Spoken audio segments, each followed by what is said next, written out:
Sister Wives Kody Brown drops bombshell after season 19 that could shatter the family's future. Fans are worried about the future of the Brown family now that Sister Wives season 19 has ended with an explosive four-part tell-all special. It's clear now that Kody Brown's poly family is in shambles. His three ex-wives, Mary, Janelle, and Christine, have all moved on and are happy in their new lives. Kody and his last wife, Robyn Brown, on the other hand, still seem to be angry about the breakup of their family. Kody recently said that he wants to leave the US to get away from all the chaos that has been going on around him. This could be the last straw for his family, which is already falling apart. Anyone who has watched Sister Wives knows that the Brown family patriarch's favorite thing to do is avoid problems. Kody has a history of evading responsibility, whether it's leaving his first three wives when they dared to question him, or disappearing from his children's lives whenever they said they were harmed. The reality star's sudden need to pack up and relocate to Europe is just another method for him to put his peace above anything else. In the January 5th episode of Sister Wives season 19, Kody and Robyn talked about their marriage and how they had a falling out with their former sister wives. Kody said in a confessional that he was getting an itch to get away from all the bad energy he had been dealing with. By expressing this, Kody entirely ignored the role he played in the disintegration of his multiple family. It's easy to see why a fresh start might be appealing, but Kody's plan to move to a whole new home with Robyn and her kids while disregarding the problems with the other kids is as selfish as it gets. If the reality star thinks that moving to a new place will fix all the problems that have caused his family to break up, he is wrong. Kody's comments also show how much he favors Robyn and the family he has made with her over any other relationship in his life. Just because he is divorced and doesn't get along with his ex-wives doesn't mean he isn't a father to his older kids anymore. Kody still acts like everyone else, but Robyn is just a part of his past that he can leave behind. Even at Garrison Brown's memorial service, the Brown family patriarch had no one to grieve with but Robyn because he had pushed everyone else away. While Janelle, Christine, and their kids were shown dealing with their grief together, Kody was seen holding on to small things that made him feel like he was like Garrison. But the truth is that he was never actually there to make memories with his son. Maybe Kody does want to get back in touch with his kids, especially after losing someone close to him. Unfortunately, he always takes the easy way out, which means holding on to his ego and being defensive. When you look at the scenario realistically, Kody's plans for this big trip to Europe aren't as straightforward as they seem. He might want to leave all of his issues behind, but they aren't ready to let him go. First of all, polygamy isn't as common in Europe as it is in some parts of the US. Polygamy is still against the law in most of Europe, even though certain countries on the continent have more progressive social policies. If Kody and Robyn ever want to go back to their old way of life and get new sister spouses, they might not be able to do so if they move. Not to mention the $2.1 million house that he and Robyn just bought in Flagstaff. If they truly do leave, they will have to deal with this huge financial commitment. But because Kody has a history of making rash choices, he probably hasn't even thought about all of this. But there was a stormy night in Flagstaff, and things were getting worse than the thunder outside. The first thing that happened in Season 12, Episode 26 of Sister Wives, was a long overdue family meeting, not laughter or celebration. Christine's big living room had the Brown family sitting in a big circle. Janelle, Mary, Christine, and Robyn were all there. Cameras focused on Kody's fidgety hands and nervous eyes. Robyn sat closer to him than usual, but the others kept their distance emotionally. There was a lot of awkward silence between them. Finally, Kody broke the stillness and said, "I want to talk to all of you about something that's been on my mind. And I know it might hurt, but it's time for me to be honest." The women looked at each other, but their faces were inscrutable. Christine squinted. Janelle put her arms across her chest. Mary, who had been quiet for a long time, looked down and braced herself. Kody took a deep breath and kept going. "At different times, all of you have said that I favor Robyn, and I denied it for a long time. I didn't want to believe it. But you're right." The room became completely quiet. The camera showed each wife's surprised face. Christine's mouth expanded a little. Janelle leaned forward, not believing what she heard. Robyn's hand grabbed for Kody's without her thinking about it, but he didn't reply. Kody stated, I didn't mean for it to happen, as he fought. When Robyn joined the family, I was going through a tough period and felt like everything else was coming apart. She brought peace, stability, and sure, I did lean into that. I offer her more of my time, attention, and myself. Robyn's eyes filled with tears. Kody, we tried to be careful. We never wanted to hurt anyone. But you did, Christine said, her voice firm but shaking. You both did. We've been striving to maintain this family fair and equal for years. We were holding up the framework, while you two were creating your own tower. Janelle nodded her head. I feel like I've been living in denial. I made excuses for everything, his absences, his silence, and the unfulfilled promises. But I knew deep down. Yes, we all did. Mary, who generally doesn't say much, eventually said, I lost my marriage a long time ago. And I stayed nevertheless, expecting that he would come back to me. But he wasn't coming back to me. He was coming back to her. All the time. Robyn was impacted severely by the emotional tsunami. I never wanted to be the best. I only wanted to be a part of this family. Kody looked each wife in the eye. I'm sorry. I let this family break up. I let myself get into something I couldn't handle. But that's not a good reason. That's the truth. The episode didn't finish with a solution, but with feelings, tears, and quiet. One by one, the wives left. Don't shout. No big exits. Just a silent heartache. Christine's last confession summed up the event perfectly. Sometimes the truth doesn't set you free. It can also show you how bad things truly are. But the autumn wind blew through Flagstaff, moving fallen leaves around on the Brown family's spacious porch. Robyn Brown sat alone in the dimly lit living room, holding an old photo album full of memories, some of which were pleasant and some of which were sharp like glass. It had been a year since everything started to fall apart. Robyn had always attempted to keep the family together, and at one time, she was known as the peacemaker among the sister spouses. She believed in the dream. One man, many wives, all of them loving and faithful. But over time, reality had quietly chipped away at that fantasy, leaving fissures in her heart that no one else could see. Robyn thought back to the beginning. She was the last one to join the family, and although her arrival made everyone happy, it also made some people angry. Mary, Janelle, and Christine, the other wives, had already shared decades of history. Robyn felt like the odd one out, constantly working too hard, giving too much, and getting too little trust back. She turned to a picture of their first large family vacation. Everyone had been smiling, but now Robyn could see the stress in Christine's eyes, the distance in Janelle's stance, and the forced curve of Mary's grin. Even Kody, who was always the lively center of their lives, had begun to drift away from the other spouses and towards her. This did not provide her serenity. Instead, it made her a target.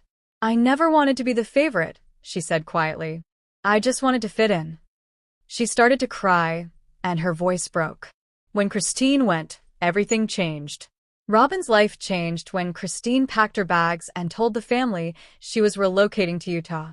Christine hadn't looked back, but Robyn had seen her walk away from the window, her fingers shaking on the glass. That departure felt like a warning shot, a message that the family was falling apart and Robyn couldn't do anything to stop it. Weeks later, Janelle also pulled away, spending more time with her kids and less time with the family as a whole. Even Mary, who used to be Robyn's unwilling partner in late-night conversations, disappeared from the house. Robyn was alone most of the time, making meals for her husband, who was now dealing with loss and bewilderment, and for her children, who could feel the change in the air. Kody had changed from being full of passion to being cold, mistrustful, and impatient. He would get angry during chats and then go silent for hours. Robyn missed the man she loved, the dreamer, the father, and the leader.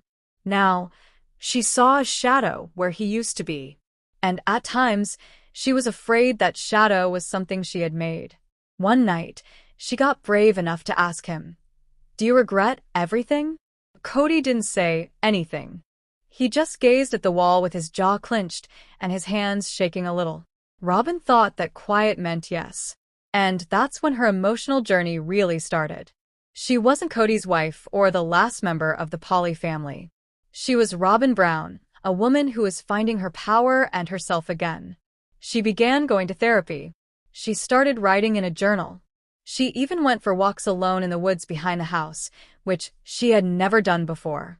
Her tears slowly changed from sadness to relief.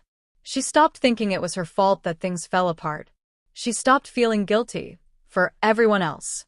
She glanced in the mirror for the first time in years and saw someone who deserved care from herself. Robyn was outdoors with her kids on a clear morning as the sun rose behind the mountains and watched them laugh and play. She smiled, not for the cameras, Kody, or the fake peace, but because she felt something special. She had no idea what would happen next. Kody might find serenity. It's possible that the wives would never come back. It could be that the family's dream was over. But Robyn's story wasn't done yet. She was just starting to go through her emotions. And this time it was hers. But the Brown family hadn't gotten together like this in a long time. The large wood table, which used to be the center of family dinners full of laughter and arguments, had gotten chilly with time, dust, and silence. But tonight was not the same. Robyn, Christine, Janelle, Mary, and Kody had all decided to meet together tonight. It wasn't because everything was okay.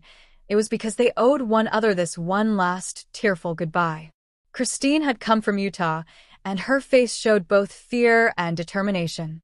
Janelle came in with a quiet strength in her eyes, like a mother who has had to keep too many things together. Mary went in with a sad heart and shaking hands, even though she hadn't been around much lately. Robyn held her kids' hands tightly, not sure how they would react. And Kody looked older than he ever had. He had to deal with the heartbreak of four ladies, but he still didn't know how to deal with it all. It was awkward at first. There was a clink of plates. Forks scratched against each other. People didn't say much more than "pass the salad," or "can you hand me the rolls?" The air was thick with years of unresolved pain, jealousy, regret, and a desire for something that used to be beautiful. Christine was the first to speak up. She looked around the table and murmured softly, "I've wanted this dinner for so long. Not to make everything better. Just to remind us that we used to be a family. A real one." Janelle nodded. "We may not be the same as we were, but we raised kids, went on vacations, went camping, and moved across states for decades. That history doesn't just go away." Mary's voice was tight as she stared down at her plate. "But some wounds never heal. They took several things from us. Believe, love, respect." Kody moved around in an uncomfortable way. "I didn't mean to," Robyn gently cut in. "We all messed up. It's not just you, Kody. I became your favorite, and I stopped noticing that the others were receding. That's my fault." Again, there was silence.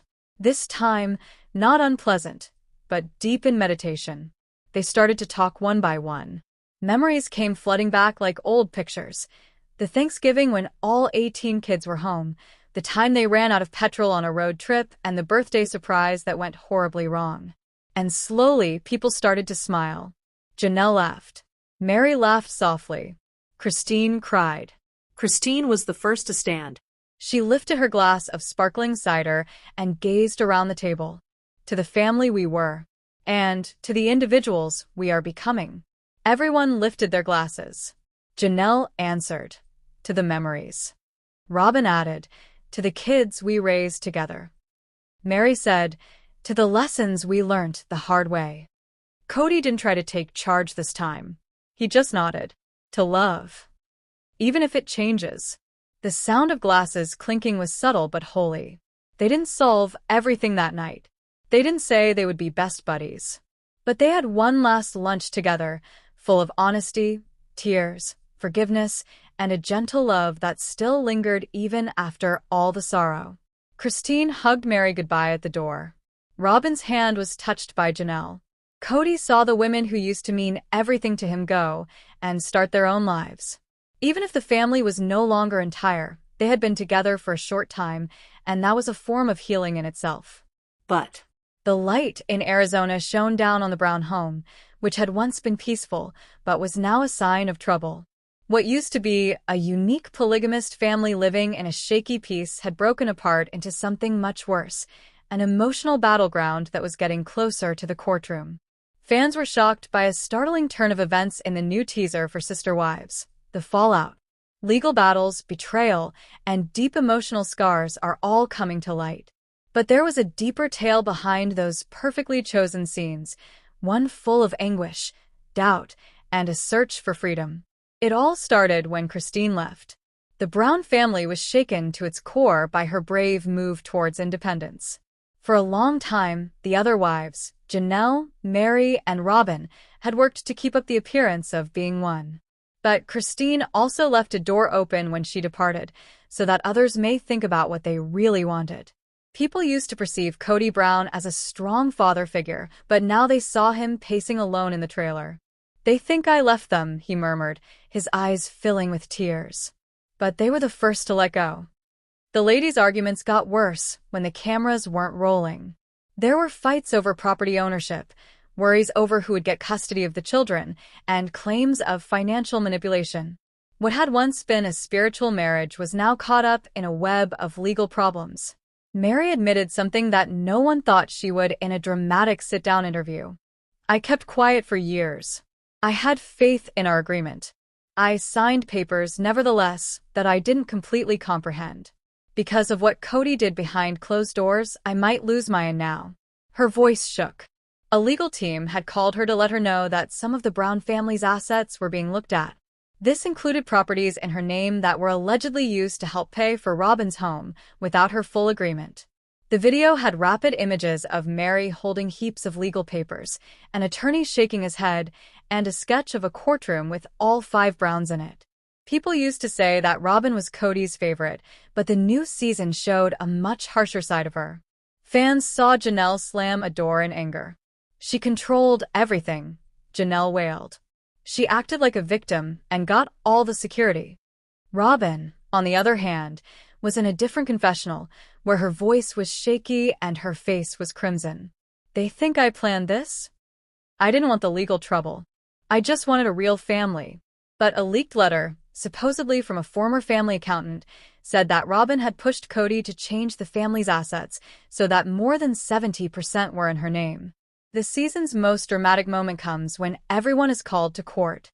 Christine comes back, not to get back at them, but to speak up for Janelle and Mary, her old sister wives who are now fighting for justice. In a tragic scene, Kody is sitting with his lawyers while Robyn tries to touch his hand, but he pulls away. The judge goes over the papers and says, "This isn't just a family falling apart. It's a financial disaster based on emotional manipulation." Gasps permeate the room. Tears are falling. Years of hidden anger are suddenly out in the open. The last scene of the trailer is very scary. Kody walks out of the courtroom alone, and the lights in the courthouse make his shadow look lengthy and strange. Christine says in a voiceover, "We were never just a performance. We were real people with true feelings. And sometimes, the reality is too much for even the strongest family." But it had been almost a year since Garrison Brown died in a terrible accident. The Brown family still felt the loss of their loved one in every part of their lives, especially during family gatherings when his laughter had previously filled the room. But in the middle of loss, hope began to grow again in a way that was not expected. The Brown family had been through a lot of changes, such breakups, fresh starts, and separations. But there was one story that captivated everyone's heart. Maddie Brown, Kody and Janelle's daughter, was going to have her 3rd kid. Maddie was already a loving mother of 2, and she had kept her pregnancy mostly to herself, especially after the family's emotional ups and downs. But when she learned she was having a girl, she made a choice that would connect her baby's life to someone she missed very much. On a calm autumn morning in Flagstaff, with only her closest relatives there, Maddie gave birth to a lovely baby girl. She whispered the name she had kept secret from everyone but Caleb, her husband, as soon as she held her daughter. Hope Brown Garissa. When she said it, the room went quiet. Janelle gasped and put her hands over her lips, which shook. Kody, who was speechless for once, sat there, his eyes full with tears. People even saw Robyn, who had been separated from the others, wipe her eyes. She carries his name, but more than that, she carries his light, Maddie whispered softly as she rocked the baby in her arms. She had changed the name Garrison to Carissa, which sounds like a woman's name and is a tribute to the brother she loved and lost. The middle name Hope wasn't an accident either. It was a message to the family that something beautiful could come out of hardship. The news of the name spread like wildfire among the Brown siblings. Christine, who now lives in Utah, drove down the next day. She held Carissa in her arms and muttered, "Garrison would have loved her. He always said he wanted to be the fun uncle for all your kids." The infant brought a strange, healing energy with it. Carissa became a symbol, a reminder that life gives and takes. Even though they were far apart and had different lives, each wife felt lured back to the thin thread of love that had previously kept them together. Janelle started texting Christine more often. After months of not talking, Mary got in touch. Everyone was astonished when Robyn, who had been staying away from people for the past few months, offered to babysit Carissa for a day. A month later, the Browns got together for a rare gathering to officially celebrate Carissa's naming ceremony. Maddie stood in front of her big, broken family, cradling her baby and speaking from the heart. "I didn't name her Carissa just to remember Garrison. I gave her the name Carissa to remind us all that family isn't just about who we live with or agree with. It's about who we always bring with us." The trees in the backyard moved slowly in the wind, like a whisper. And for a moment, it seemed like Garrison was there too, smiling, proud, and watching over them. Hello, beautiful viewers. Welcome to my channel. I'm Sabrina, and I hope you're having a great day. Don't forget to subscribe to the channel if you appreciate the video.